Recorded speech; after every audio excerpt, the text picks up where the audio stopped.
प्रयागराज में माघ मेले का तीसरा बड़ा स्नान है। आज मौनी अमावस्या के मौके पर सुबह से ही स्नान का सिलसिला देखने को मिल रहा है। सुबह 4 बजे तक 50 लाख श्रद्धालु स्नान कर चुके थे। आज 3 करोड़ से ज्यादा श्रद्धालुओं के स्नान की उम्मीद है। पुलिस प्रशासन ने पुख्ता इंतजाम यहां पर किए हुए हैं।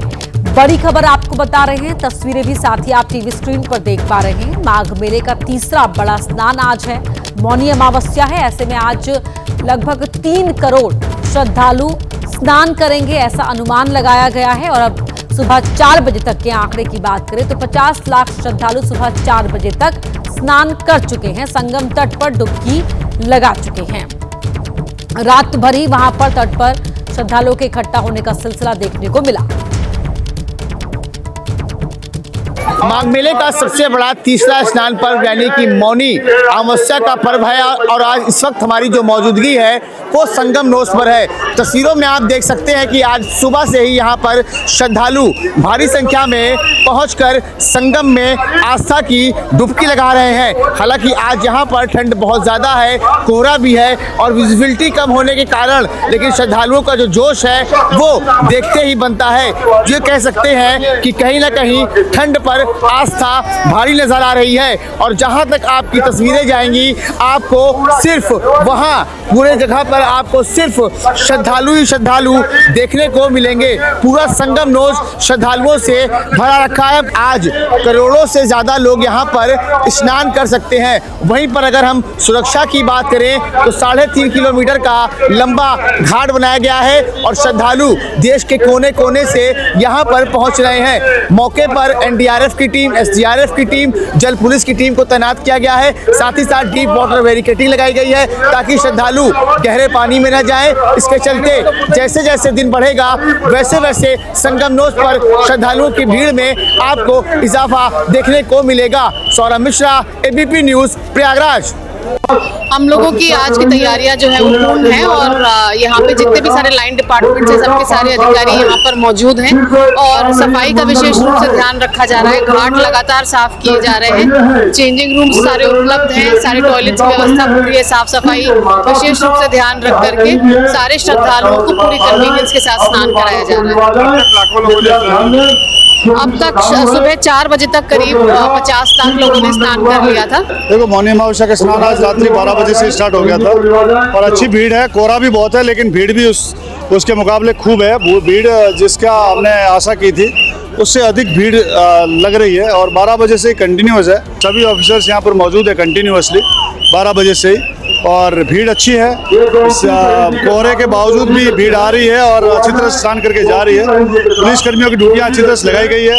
आरएफ, हमारे एनडीआरएफ, हमारी एसडीआरएफ और सभी टीमें काम कर रही है। वर्दीधारी पुलिसकर्मी सभी पॉइंट्स पे लगे हुए हैं। भीड़ को अच्छी तरह से मैनेज करते हुए स्नान करा करके वापस गंतव्य स्थल की ओर भेज रहे हैं। बड़ी खबर का रुख कर रहे हैं। दिल्ली एनसीआर में प्रदूषण से बुरा हाल है। दिल्ली एनसीआर में एक बार फिर हवा जहरीली हुई है।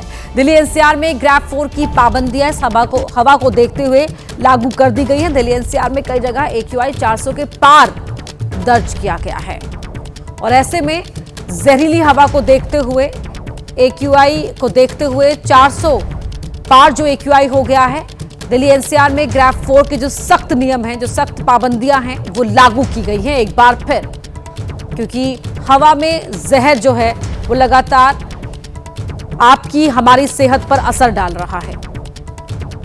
ठंड, कोहरे और प्रदूषण के साथ दिल्ली वासियों को तिहरी मार झेलने को मिल रही है। आपको बता दें कि प्रदूषण की स्थिति को देखते हुए CAQM यानी कि commission for air quality management ने दिल्ली में ग्रैप 4 की पाबंदियां जो है वो लागू कर दी हैं। और आपको बताएं कि प्रदूषण का जो लेवल है वो इस वक्त दिल्ली में इतना ज्यादा बढ़ चुका है कि जो स्मॉग की चादर है वो इस वक्त दिल्ली के आसमान में आपको दिखाई पड़ रही होगी, क्योंकि और इसकी वजह से जो विजिबिलिटी है उस पर भी असर पड़ रहा है। और वायु प्रदूषण की बढ़ती हुई स्थिति को देखते हुए CAQM की ओर से ग्रैप का जो स्टेज 4 है वो भी लागू कर दिया गया है। आपको बता दें कि आज शाम 4 बजे दिल्ली में AQI 400 था, जो कि रात 8 बजे बढ़कर के 428 पर पहुंच गया। वहीं अगर इस वक्त की स्थिति की बात करें तो इस वक्त दिल्ली में जो AQI है वो 432 पर है। तो मौसम की खराब स्थिति और प्रदूषक ना फैल पाए, इस वजह से हालात जो है वो और ना बिगड़े, इस वजह से ग्रैप 4 की पाबंदी जो है वो लगाई गई है, यानी कि पहले से जो लागू ग्रैब का जो स्टेज 1, 2 और 3 है, उसके साथ साथ अब 4 की भी पाबंदी जो है वो दिल्ली एनसीआर में जो है वो लागू जो है वो रहेगी। इसके अलावा प्रदूषक नियंत्रण बोर्ड को भी और बाकी की जो संबंधित एजेंसियां हैं उनको भी सख्ती और निगरानी बढ़ाने के जो निर्देश है वो दिए गए हैं। वहीं दूसरी ओर जो कोहरे की अगर हम बात कर लें तो मौसम विभाग की ओर से कल भी कोहरे को लेकर के दिल्ली में जो येलो अलर्ट है वो जारी किया गया है, क्योंकि सुबह के वक्त दिल्ली एनसीआर में जो कोहरे का असर है वो देखने को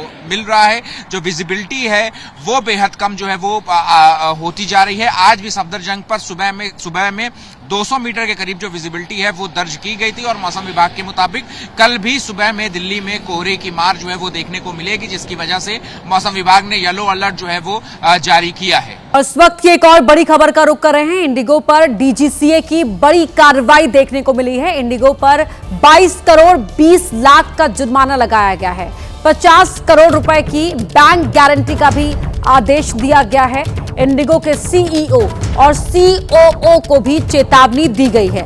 3 से 5 दिसंबर के बीच 2507 उड़ानें रद्द हुई थी। बड़े पैमाने पर जो उड़ानें रद्द हुई, अब उस पर एक्शन लिया गया है। फ्लाइट रद्द होने से, फ्लाइट लेट होने से लाखों यात्री परेशान हुए थे और जांच में गंभीर खामियां पाई गई और इसी के चलते इंडिगो पर यह कड़ा जुर्माना डीजीसीए की ओर से लगाया गया है। तो इंडिगो पर ये 22 करोड़ रुपए का जुर्माना लगाया गया है। ये सख्त कार्रवाई डीजीसीए की ओर से की गई है। 50 करोड़ की बैंक गारंटी का भी, जो बैंक गारंटी है उसका भी आदेश दिया गया है। इंडिगो के सीईओ और सीओओ को भी चेतावनी दी गई है।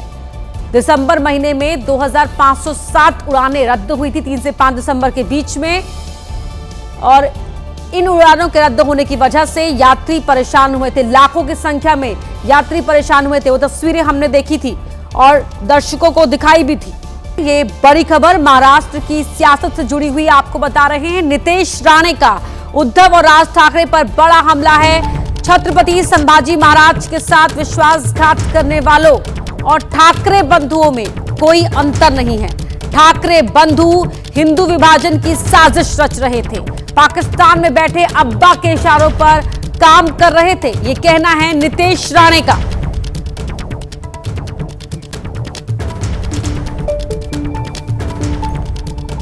मला आठवतं जेव्हा हे मुख्यमंत्री होते तेव्हा रोज मुंबई महापालिकेच्या आयुक्ताला फोन करून राणे का घर तोडो, राणे का घर तोडो, आणि म्हणूनच मी एक स्पेशल रिएक्शन काल त्याला दिली, जेणेकरून त्याला आठवणीत राहील कि राणे का घर को कुछ तोड़ा नहीं, अभी तेरे मातोश्री 2 की बारी है। समाजवादी पार्टी के पूर्व सांसद एसटी हसन का विवादित बयान इंटरनेट रेप का सबसे बड़ा कारण है, यह कहना है एसपी के पूर्व सांसद एसटी हसन का। एसटी हसन यहीं पर नहीं रुके, कहा कि युवा अपने हार्मोन कंट्रोल नहीं कर पाते हैं। इंटरनेट देश में अश्लीलता का कारण बना है और ऐसे में युवा जो लगातार इंटरनेट कंज्यूम करते रहते हैं वो अपने हार्मोन कंट्रोल नहीं कर पाते। देखिए, मैं इस बात से सहमत नहीं हूं। अगर सुंदर महिलाएं निकल रही हैं तो फिर सबकी रेप हो रहे होते, लेकिन मैं इस बात को मानता हूं कि ये इंटरनेट बहुत बड़ी वजह है। इंटरनेट के ऊपर जो अश्लीलता इस वक्त छाई हुई है, जब जवान लड़के उसको देखते हैं तो उनका एक हार्मोन टेस्टोस्टेरोन इतना बढ़ जाता है कि वो फिर अपने को सेक्स परफॉर्म करने से रोक नहीं सकते। इस बीच में अगर कोई महिला या कोई लड़की उनके आसपास फंस जाती है तो उसका रेप हो जाता है। एक और बड़ी खबर का रुख करें। आरएसएस के सर कार्यवाह दत्तात्रेय होसबोले का बड़ा बयान। संघ किसी व्यक्ति या सत्ता के लिए नहीं है। आरएसएस राष्ट्र और समाज के लिए काम करता है। समाज में भेदभाव राष्ट्र की एकता के लिए घातक है। राष्ट्र निर्माण में युवाओं की भूमिका महत्वपूर्ण है।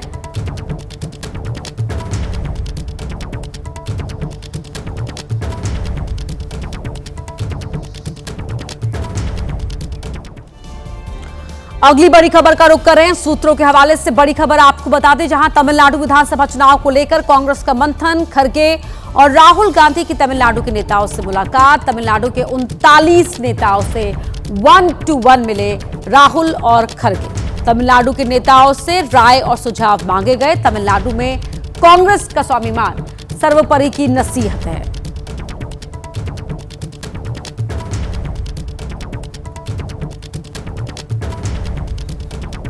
अगली खबर छत्तीसगढ़ के रायपुर से है, जहां भीषण आग लग गई।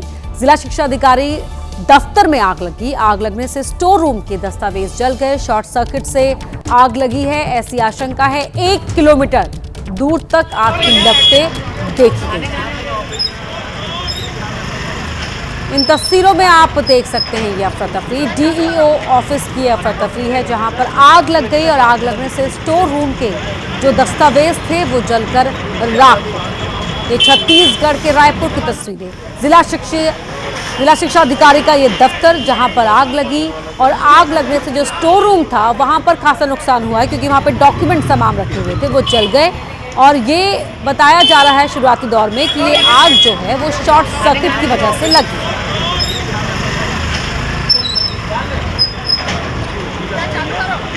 अगली खबर पटना से है, जहां पर नीट छात्रा की हत्या मामले में सियासत तेज हो गई है। वीआईपी अध्यक्ष मुकेश सैनी ने पीएम मोदी को चिट्ठी लिखी। पूर्णिया के सांसद पप्पू यादव की अमित शाह को चिट्ठी। तो नीट छात्रा की हत्या मामले में सीबीआई जांच की मांग की गई है। पहले पप्पू यादव ने अमित शाह को चिट्ठी लिखी और अब मुकेश सैनी ने यहां प्रधानमंत्री को चिट्ठी लिखी है और छात्रा की हत्या मामले की जांच सीबीआई से करवाने की मांग की है। ये वो चिट्ठी आप टीवी स्क्रीन पर देख रहे हैं। वीआईपी अध्यक्ष मुकेश सैनी की ओर से चिट्ठी लिखी गई है। इससे पहले पूर्णिया के सांसद पप्पू यादव ने एक चिट्ठी अमित शाह को लिखी थी और अब मुकेश सैनी भी चिट्ठी लिखने वालों में शामिल हो गए हैं और वो मांग कर रहे हैं कि छात्रा की हत्या के असली कारणों तक पहुंचने के लिए जांच सीबीआई को सौंप दी जाए।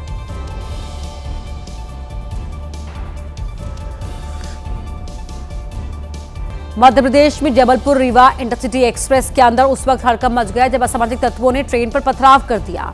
इस हादसे में ट्रेन के अंदर बैठे यात्री बाल बाल बच गए। पत्थरबाजी के बाद जो हालात दिखे उसे एक महिला ने अपने मोबाइल में कैद कर लिया, जो अब वायरल है।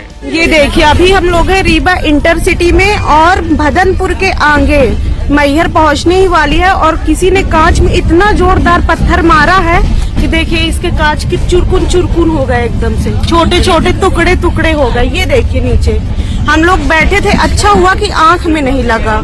ये पत्थरबाजी ट्रेन के एसी कोच पर हुई और यात्री बाल बाल बच गए।